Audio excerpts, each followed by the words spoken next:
E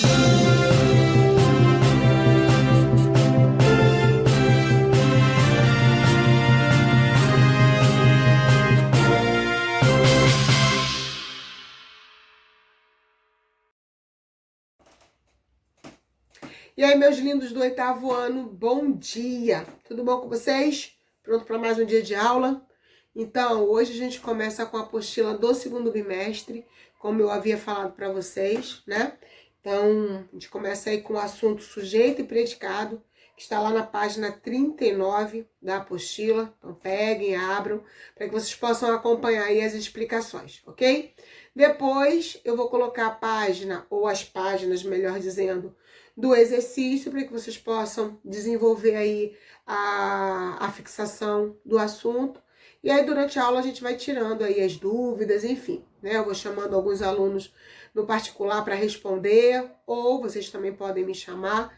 E aí, a gente vai fazendo a dinâmica da aula, como geralmente a gente já faz, tá bom? Então, vamos lá, vamos às explicações. Então, vamos ao sujeito e predicado. Você deve se lembrar de que, para produzir sentido, as palavras de nossa língua se relacionam, formando frases. As frases são enunciados de sentido completo.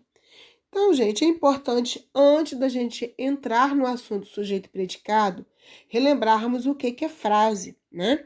Então, como a gente viu aí, frase é um enunciado com sentido completo. E a gente tem dois tipos de frases, a frase nominal e a frase verbal. Então, aqui, por exemplo, a gente tem uma frase, ó, oi. Então, bem pequenininha, muitos acham até que não é uma frase, por ser uma única palavra, mas sim, é uma frase, porque a gente tem um enunciado completo aí, com pontuação, que transmite uma informação. Só que nesse caso, a gente tem uma frase nominal, e aí a gente não tem a presença do sujeito nem do predicado. Já nesses dois exemplos, a gente tem assim, a aula começou e Maria chegou. Nesse caso, a gente tem uma frase oracional ou verbal, ou até mesmo oração, né? A gente pode chamar aí como achar melhor, porque os três nomes estão corretos. Então, o que vem a ser uma oração para relembrarmos? A oração é aquela frase que possui verbo. E aí, nesse caso, a gente vai ter um sujeito e também um predicado. Então, vamos observar aí as seguintes orações, né? Cebolinha tem muitas manias. Então, aqui eu já trago para vocês a oração, ou a frase oracional, separando aí o sujeito e o predicado. Então, Cebolinha é o sujeito e tem muitas manias, será o predicado. Nessa segunda frase, nós temos assim: todas as noites aconteciam coisas estranhas. Então, vocês observem agora que o sujeito foi lá para o final da frase, né?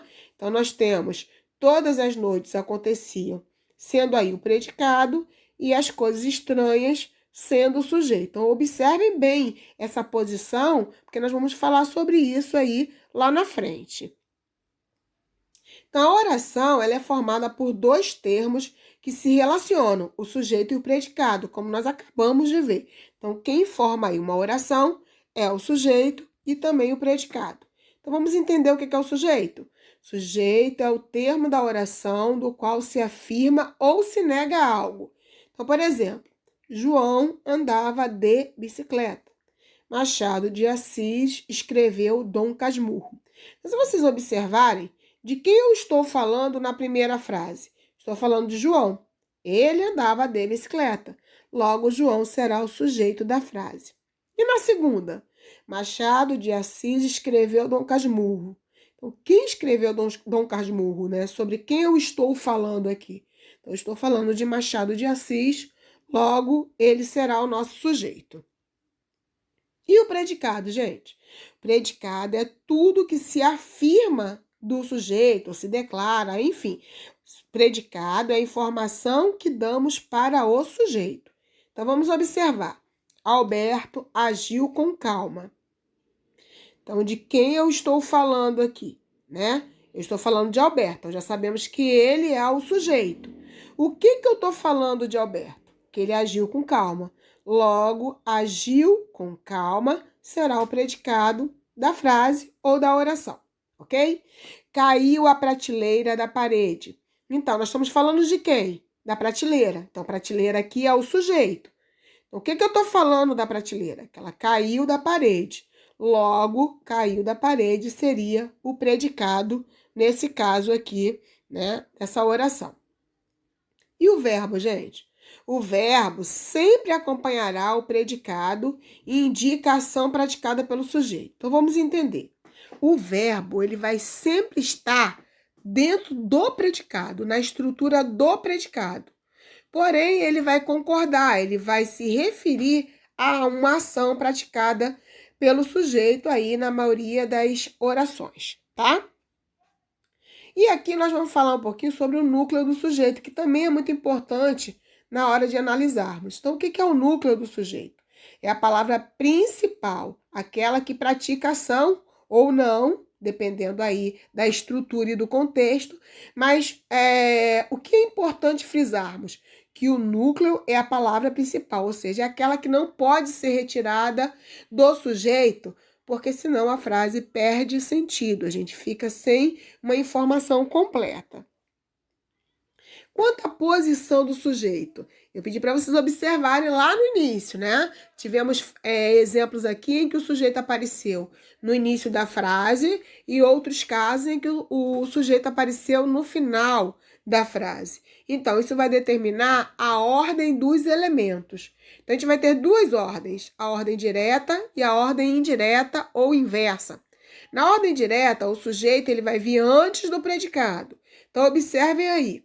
Os alunos desenhavam despreocupados. Então, separando sujeito de predicado, nós temos os alunos como sujeito e desenhavam despreocupados como predicado. E na ordem aí, direta, o sujeito aparece primeiro e o predicado depois. No caso da ordem inversa, o sujeito ele vai aparecer depois do predicado ou no meio do predicado. Então, observem. Desenhavam despreocupados os alunos, lá no final da frase, né? Ou seja, no final do predicado, depois do predicado.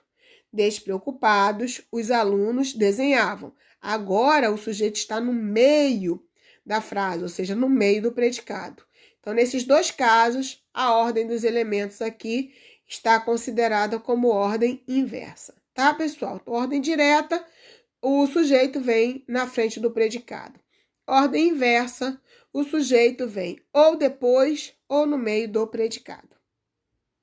Vamos agora para os tipos de sujeito, né? Temos aí uma classificação para os sujeitos. Então, a gente tem aqui o sujeito simples, o sujeito composto, sujeito implícito ou desinencial, que também recebe mais dois outros nomes, que é sujeito oculto ou subentendido. Então, na verdade, o sujeito oculto ele tem 4 nomes, gente, tá? Oculto, como a gente já está acostumado a ouvir e falar, né? Implícito, desinencial ou ainda subentendido. E temos ainda o sujeito indeterminado. Aqui não está aparecendo o sujeito inexistente, que é aquele que está lá na oração sem sujeito. Para alguns escritores, o sujeito inexistente ele não é considerado um tipo de sujeito, porque como ele não existe, né? Mas nós iremos falar sobre ele aqui também. Então, vamos lá. Sujeito simples, quando possui apenas um núcleo. Lembra lá que eu falei para vocês o que era núcleo? Núcleo não é a palavra principal do sujeito, aquela que não pode ser retirada.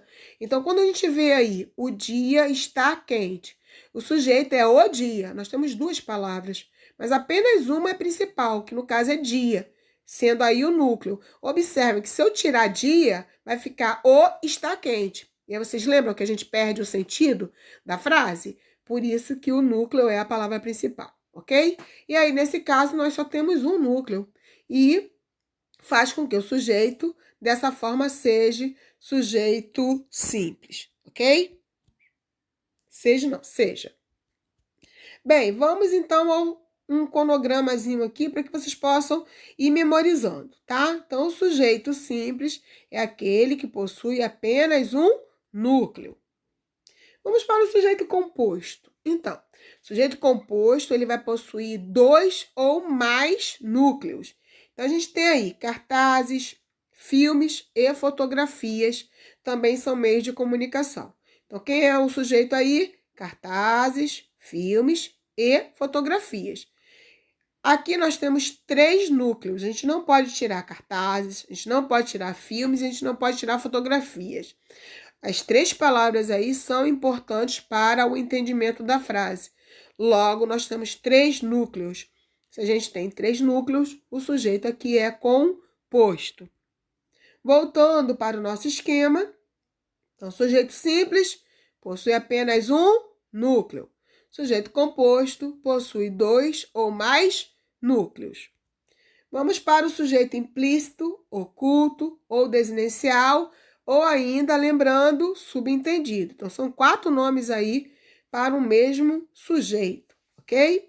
Então, o sujeito oculto vai ser quando ele não estiver expresso na oração, porém, a gente consegue identificá-lo, reconhecê-lo por meio do verbo, ou seja, pela terminação verbal. Então, se a gente observar, a gente vai ter assim: concordamos com suas ideias. Ora, quem concorda aí? No caso, nós, que embora não esteja escrito na frase, a gente consegue identificar aí, no caso, pelo verbo concordamos, mais propriamente pela terminação. Então, nós aí é o sujeito implícito, né, e o núcleo do sujeito. Logo, o sujeito oculto, implícito ou desinencial será aquele que não está expresso, mas que pode ser identificado, ok? Então, voltando para o nosso esquema. Sujeito simples possui apenas um núcleo. Sujeito composto possui 2 ou mais núcleos. E o sujeito oculto não está expresso na oração, mas não esqueçam, pode ser identificado.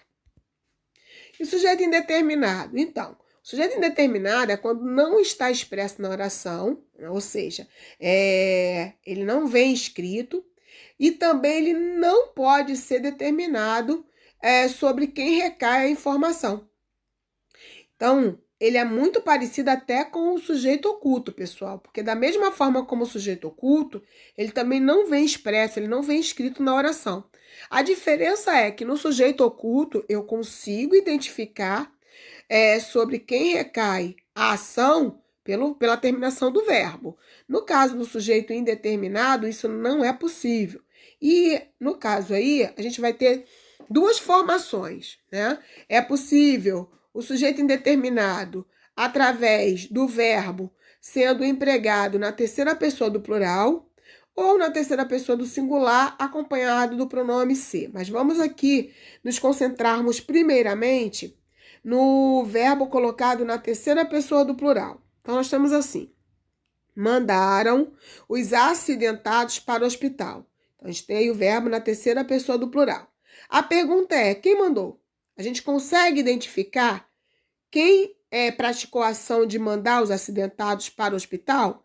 Não, a gente tem várias possibilidades. Eles, elas, as pessoas. Então, dessa forma, a gente não consegue identificar realmente quem praticou a ação, ok? Então, temos um caso aí de sujeito indeterminado. O outro caso é quando colocamos o verbo na terceira pessoa do singular e ele está acompanhado do pronome ser. Então, precisa-se de carpinteiros. Então, quem precisa? A mesma coisa, a gente não consegue identificar quem precisa de carpinteiros. Então, nesse caso aí, temos também o sujeito indeterminado. Uma observação: a gente também vai ter essa estrutura de terceira pessoa do singular mais o pronome ser fora dessa possibilidade de sujeito indeterminado. Isso vai acontecer quando o verbo for transitivo direto, ok? Quando o verbo for transitivo direto, o sujeito não será indeterminado, tá, gente? Que é o caso, por exemplo, de vende-se casa, ok? Nesse caso é parecido a estrutura, mas pelo verbo vender ser transitivo direto, o vende-se casa, o sujeito não é indeterminado. O sujeito aí seria, no caso, um sujeito simples, porque a partícula seria a passivadora, tá? Então, para ser sujeito indeterminado, vamos focar aí na classificação do verbo também.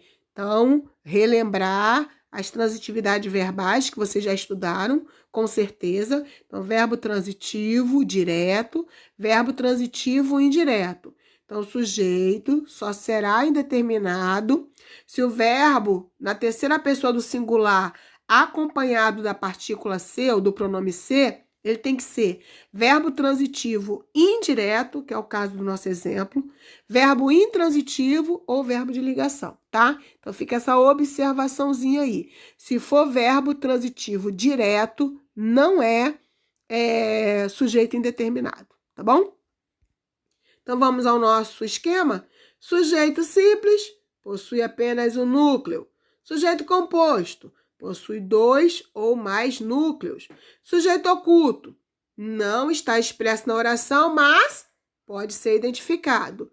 E o sujeito indeterminado, 2 possibilidades, colocando-se o verbo na terceira pessoa do plural ou o verbo na terceira pessoa do singular, acompanhado do pronome ser. E não esquece daquela observação, o verbo não pode ser transitivo direto, tá? Bem, e aí, como eu falei para vocês, vamos aqui estudar um pouquinho sobre a oração sem sujeito, que seria o caso aí do sujeito inexistente, tá? Então, há orações constituídas apenas de predicado, ou seja, são orações formadas com os seguintes verbos, que no caso aqui, gente, antes de eu entrar nos verbos, a gente considera esses verbos impessoais, tá? Então, a oração sem sujeito ou sujeito inexistente são aquelas orações que não possuem sujeito e que vai ter, no caso, presente no predicado, um verbo impessoal. Então, o que é um verbo impessoal? É aquele que não pode ser atribuído a uma pessoa, a um ser. A sua ação não pode ser atribuída a um ser. Então, é o caso aí do verbo haver, com o sentido de existir, de acontecer, de realizar-se ou fazer, tá? Então, vamos lá. Há muitos sonegadores ainda impunes. Então, se vocês observarem aí, a gente tem o verbo haver com o sentido de existir. Se a gente fosse fazer a troca, ficaria: existem muitos sonegadores ainda impunes. Então, aí a gente tem uma oração sem sujeito, tá? A oração inteira aí é considerada somente predicado. Mais um caso: houve algum problema com você? Então, o verbo haver aí com sentido de acontecer, né? Ou aconteceu. Aconteceu algum problema com você? E a gente ainda tem o verbo haver com sentido de faz, né? Há muitos anos que não a vejo. Então, faz muitos anos que não a vejo. Então, o verbo haver aí com sentido de existir, acontecer, realizar-se e fazer vai determinar a frase como uma oração sem sujeito e os verbos aí como verbos impessoais. A gente ainda tem a oração sem sujeito quando aparece o verbo fazer, ser e estar, indicando tempo decorrido ou tempo relativo a fenômeno da natureza. Então, faz dias que não a vejo.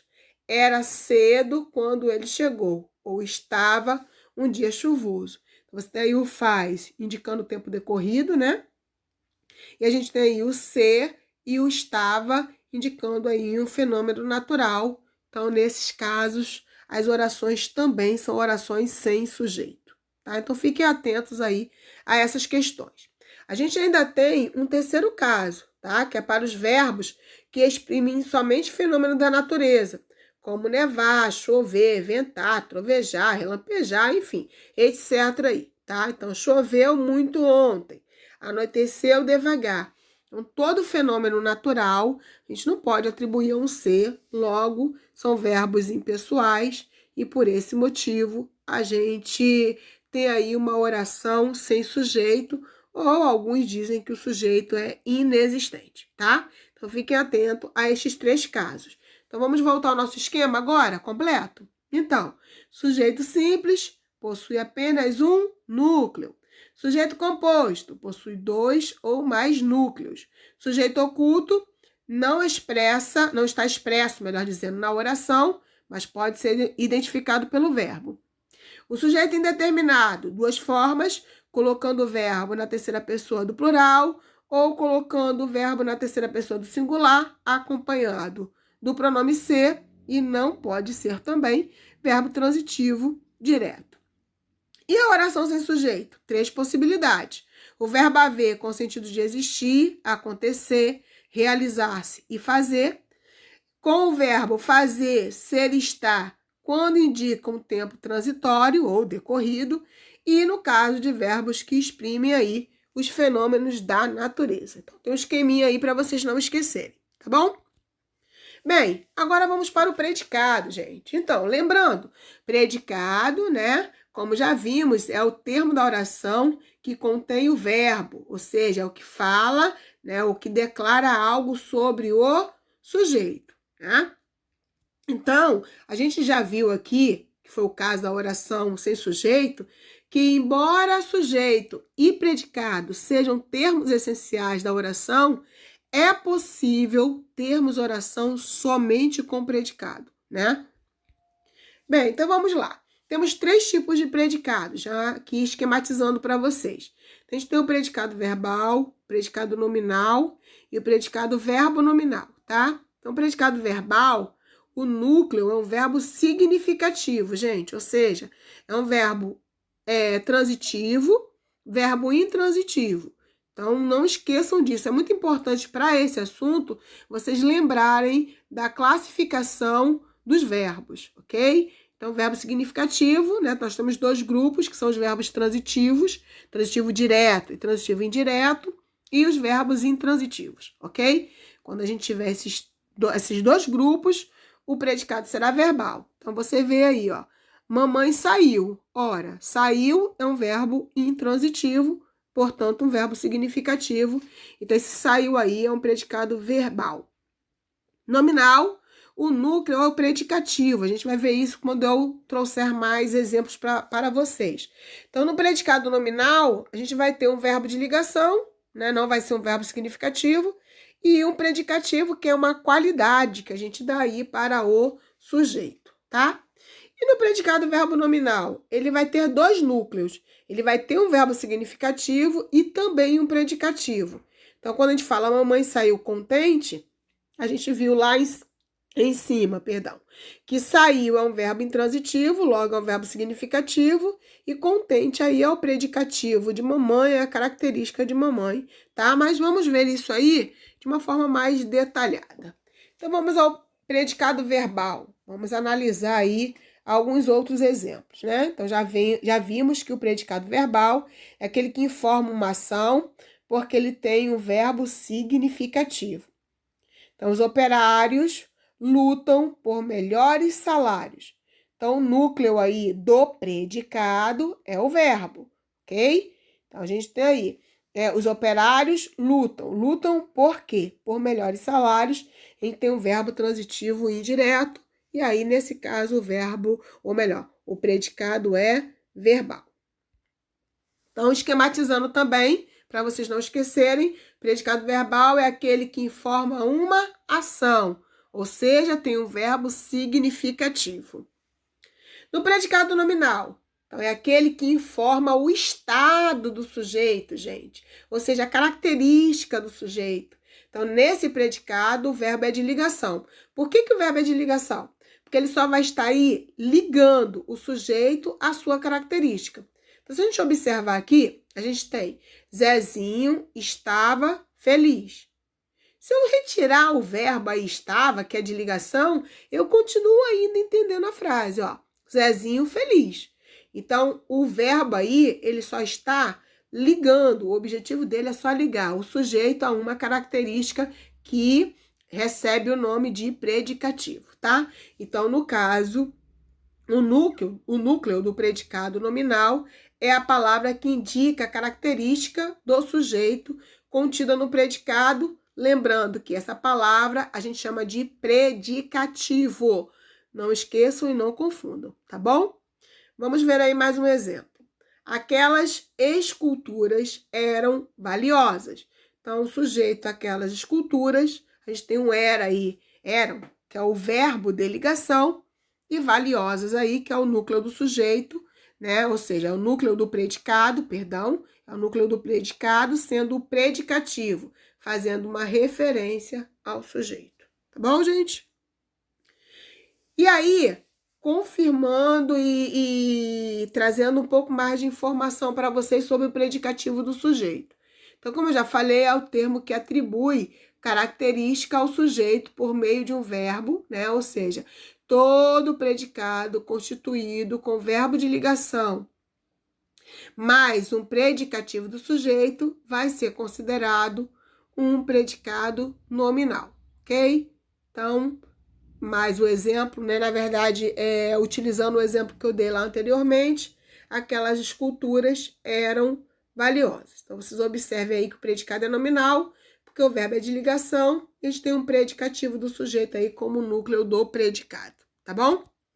Então, voltando para o esquema, predicado verbal é aquele que informa uma ação e possui verbo significativo. E o predicado nominal informa o estado do sujeito. Nesse predicado, o verbo é de ligação, ok? Bem, e agora o predicado verbo nominal. O predicado verbo nominal, como o nome já diz, ele vai ser uma junção dos dois anteriores que nós acabamos de ver. Então, é aquele que expressa dupla informação. Ele vai informar ação e ele também vai informar estado. Então, se vocês observarem aí, nós temos os operários chegaram cansados. Então, a gente tem a ação dos operários, que é chegaram. Então, a gente tem um verbo significativo aí. É um verbo intransitivo, né? Um verbo que indica ação. Mas nós também temos um predicativo, ou seja, uma característica do sujeito, indicando aí o estado, né? E aí, por esse motivo, a gente vai ter um predicado, verbo nominal. Verbo porque tem um verbo de ação, verbo significativo. E nominal porque tem um predicativo, ou seja, tem uma palavra aí indicando o estado, a característica do sujeito, ok? Então, predicado, verbo nominal, é aquele que tem um verbo indicando ação e um outro termo indicando o estado do sujeito, tá? Aqui a gente tem um outro caso de predicado verbo nominal, né? Ou seja, ele vai possuir um verbo e ele vai possuir também um nome, que é um predicativo, né? Na verdade, aqui a gente tem um outro caso, um outro exemplo, tá? Daquilo que a gente viu ali anteriormente na outra frase. Então, os gatos olhavam aflitos. Então, a gente tem aí a ação dos gatos, que é de olhavam. Então, a gente tem um verbo significativo. E aflitos aí é a característica, ou seja, o estado em que os gatos estavam. Então, a gente aqui também temos, nós aqui também temos um predicado verbo nominal. Então, vamos voltar para o esquema? Predicado verbal informa uma ação, por isso os verbos são significativos. Predicado nominal informa o estado do sujeito, nesse predicado o verbo é de ligação. E o predicado verbo nominal expressa uma dupla informação, ou seja, expressa ação e também o estado, ok? Bem, gente, focando ainda um pouco mais no predicativo, para que isso fique bem claro para vocês, até porque os exemplos que eu trouxe tinha somente o predicativo do sujeito e existe também o predicativo do objeto. Então, eu trouxe aqui mais uma informação para que vocês possam entender melhor isso. Predicativo do sujeito vai indicar a qualidade, característica do sujeito por intermédio de um verbo de ligação, como nós vimos aí nos exemplos que eu trouxe para vocês, né? Então, vamos ver mais um exemplo. Vânia fez a consulta preocupada. Então, quem estava preocupada aqui? Foi a Vânia, não é isso? Então, aqui nós temos um predicativo do sujeito Vânia. Já no outro caso, no predicativo do objeto, ele vai indicar uma qualidade do objeto, ou seja, do complemento do verbo, ok? E aí, nesse caso, a gente vai ter aí, por intermédio de um verbo de ligação, que pode está oculto e que é o que acontece na maioria dos casos, tá? A gente vai ter aí um verbo indicando ação, que vai pedir um complemento, e logo depois nós vamos ter uma característica ou uma qualidade desse objeto. Então, observem, consideramos sua atitude infantil. Então, se vocês observarem aí, o verbo ele é um verbo transitivo direto, né? Consideramos o quê? Sua atitude. E como nós consideramos essa atitude? Infantil. Então, infantil aqui é uma característica, né? É uma qualidade, mas não para o sujeito, como nós analisamos na frase acima. Aqui a característica é para o objeto. Então, o predicativo, ele é classificado em dois tipos. O predicativo do sujeito, né? Ou o predicativo do objeto. Então, precisa ter atenção quando a gente analisar aí as orações, tá? Bem, vamos lá, vamos às atividades, ok, gente? Vou botar lá no grupo para vocês as páginas onde iremos fixar o assunto através das atividades. E lembrando, qualquer dúvida, vá lá no privado, me perguntem para que a gente possa ir desenvolvendo as atividades sem dúvidas, né, de forma bem clara, tá bom, gente? Então, beijo, aguardo aí as perguntas de vocês.